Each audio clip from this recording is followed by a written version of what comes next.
Hello world, Peter Grillett here. I've been asked this multiple times now, and I thought the best way to answer this question about growth hacking would be to record a really brief video showing how I manage the process. So I thought that would be good for people who want to know what my process is in particular, but also for people who are new to the concept and hear the buzzword all the time and want to know what it means and what's going on and why. Personally, I don't really like the term growth hacking. I think it's just a cool term for marketing. I think it's what you should be doing with all types of marketing anyway. But I realize that it's a really popular term now, so I thought I would just respond to the question specifically. I've got a question in my inbox right now, so I thought I'd just address it with a video that would help explain my process and explain what the kind of overarching idea is. So I'd like to start this video by starting off with what we're trying to end up with, what the goal of the process is, and why we're doing it, and what it might look like once you've worked out what you're doing. So, what you're looking at here is I have a spreadsheet which I use to manage all of my projects. I just call it an project overview, and it has multiple tabs in here that give you a good overview of the business. But what you're ending up with ideally is a dashboard on the first tab that says so it's using the pirate metrics, so the AAR, and then I've swapped out revenue for a question and referral. So the idea is that you're going to use the growth hacking process to work out what's your most profitable and effective marketing channel that helps drive your business. So what you're going to do is run a series of experiments that will end up showing you that you've got a good opportunity here and how to maximize it by understanding at a very high level what those metrics are and what they convert to. So that's what you're trying to do with that dashboard. But how does it look on an actual kind of managing the process? So obviously what we're trying to do is end up in a situation where we're growing the business over time. So you'll be running various experiments across different channels, and they'll be bringing in different amounts of traffic, which will then kind of play into your cash flow and your return on investment or your loss for the project. So what you're going to be doing with the growth hacking process, and this is how I manage it. So essentially what I'm doing is I'm brainstorming ideas for campaigns, and then I'm using this spreadsheet to manage what I'm trying to learn and then what's uncovered from that process. So there's a series of headers here which should be pretty self-explanatory, but I'll run through them in a second. But what I'm trying to do essentially is have a way to compare each campaign across each channel in a way that is it's easy to understand at a glance, to kind of start to uncover what's working, what isn't, and where I might want to be testing next, and then how I'm going to prioritize those tests in time. So the campaign name will be like at a really high level. I'll have an idea or a domain of things that I'm going to be testing, and then I'll have that in a clear, easy to identify campaign name. Then once I've kind of got a few things in here, I'll start to prioritize just using a really simple method of A, B, C, D through to E. The next stage will be kind of with setting the status. So the status will be anything from to be tested to awaiting a decision if the test is being run, or maybe I've put it on hold for a particular reason. Sometimes when you're running an experiment, you can be live, but something might be going wrong and you're not quite sure what it is, but you want to come back to it later. So always have live with an issue, profitable and automated. That's ideally what we're looking for. We're looking to get to a position where we've spotted multiple things that bring in traffic at a profit, and then we can just automate them or carry on scaling them. And then of course, the experiment is complete, it's profitable. You might still want to carry that on, or you might want to pause it because you're kind of still waiting on other tests to see what's the most profitable. Quite often this is what you're going to get. You've run a quick test but the ROI isn't clear. So of course these are just various categories statuses that I like to use. Loads of people have different views on that and have their own statuses, but I try to keep it to those. Moving on, what's the aim of the campaign? So sometimes it's worth kind of having in the back of your mind, okay, I'm going straight for an ROI on this.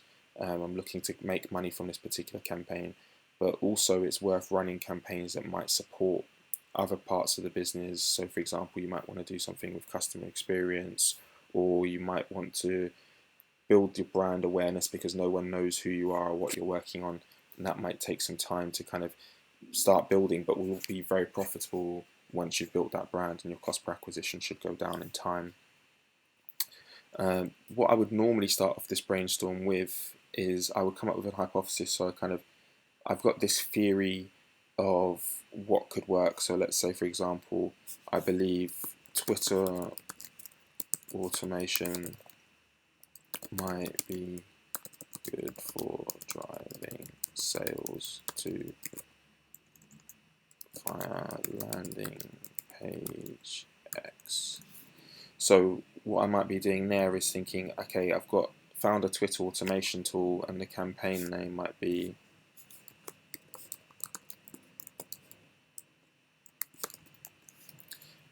so I might need to do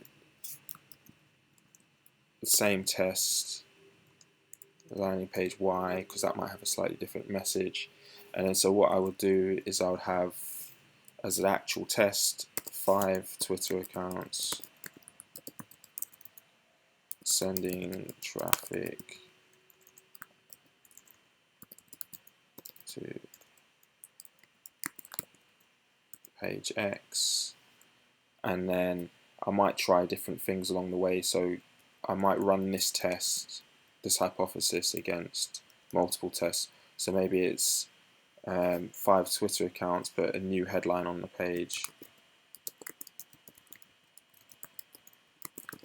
So you can start to see that what's going to be happening is you end up with hundreds of tests to run, and then you kind of get a clear idea of where your what part of the funnel you're working on, and you can start to kind of add these blocks. But essentially what you're trying to do is end up with a situation where you run this experiment for a certain number of days, ideally 30 days, but some things you can get quite a good idea of how well it's working in 5 to 10 days.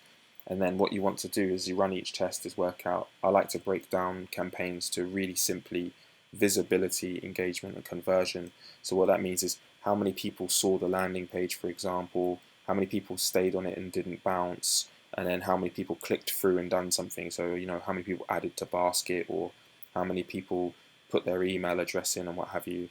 And then to kind of actually gauge on how successful the campaign is from an ROI perspective, I'd put in, roughly what's spent on that campaign.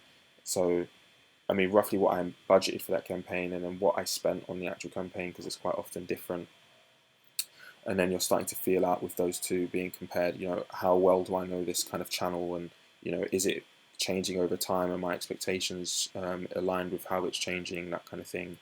Then I would put in the cost per acquisition, so how many people did I get to it for visibility is probably more what I'm talking about here, but some cases it would literally be, how many people did I get their email addresses of or get the sales from, is what I'm kind of comparing with these two boxes. And then whether or not the campaign was a success or a failure, and then is it sustainable or not. And then I would have constant throughout the whole life cycle of the project, I'll be constantly running that process.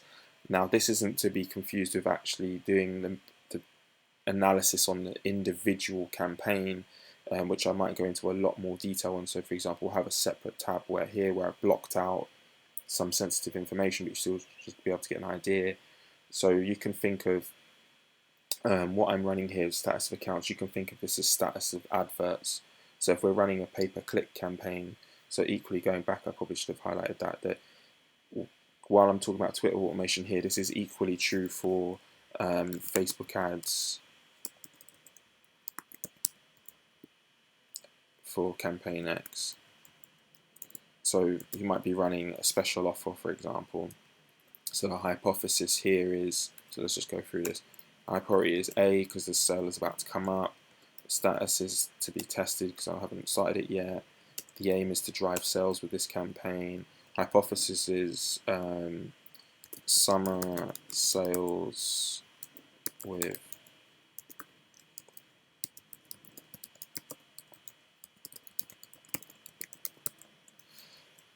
so the test is image ad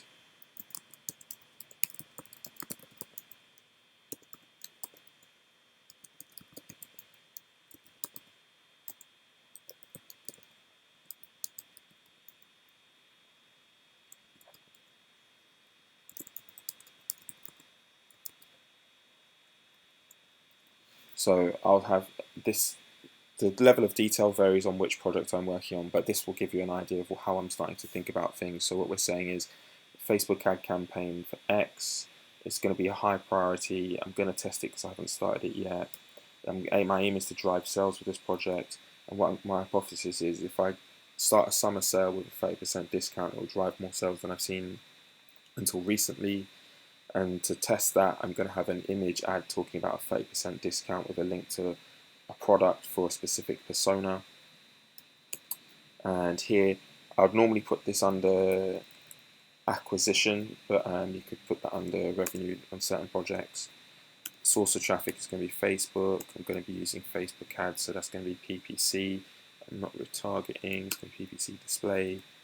I just put in the date here, run it for a few days, and then let's say 10,000 people saw it. Have that 10,000 people, 1,000 people clicked, and then I got 100 purchases. Spent, say, $200 on that. My budget was $200 and I spent $180.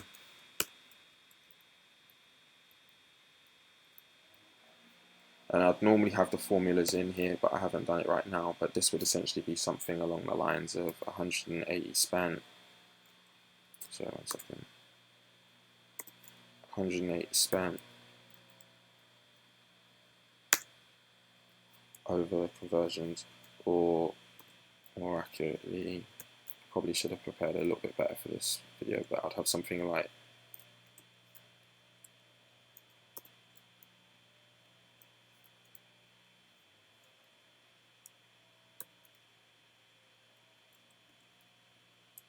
that. And assuming it brought in some revenue or sales, I'd kind of have those kind of listed on, depending on the kind of campaign I'm working on, I might actually have the ROI from the campaign literally in here. So there'll be a tab saying gross or net would have been, like $2,000 or what have you, and then I'll put that in here. This particular example was probably from a brand building campaign. So anyway, so you'd have that in there as a kind of high level thing, but I would also be doing on specific campaigns, I'd be trying to drill down into a lot more detail. So while I was just showing you Facebook ads, this is a slightly different type of campaign, but you could imagine this status of ads, and then it will be showing the ads that didn't work, so the green killed all ads that didn't work out, and then these would be the different campaigns within that might have had a bit more success. So what we're trying to look at is, which ads groups were kind of doing well and how they compared to each other. And then I might have some analysis on, which products are being mentioned, which ones are kind of doing well in comparison. So I'll be looking at the success of specific ads and then the success of specific products. And then I'll be looking at the different kind of groups of targeting that I've been doing. And that would essentially lead to the point at which you kind of end up having a good overview of which traffic sources work best, which products work best, and you can keep scaling on from that point and running more and more tests to kind of get a clear idea of what works. I'm conscious this video is running for a bit of time now, so I'm going to cut it off here, but hopefully that illustrates what I'm talking about when I'm saying growth hacking and what I mean by that process and how you might be able to use that to grow your business. If you've got any questions, obviously ping me a message. I'll leave my details below, or just leave a comment below the video and I'll respond to that when I can. If anything, you can also contact me on Twitter, which I'll leave below. Hopefully you found that useful, and thanks for your time.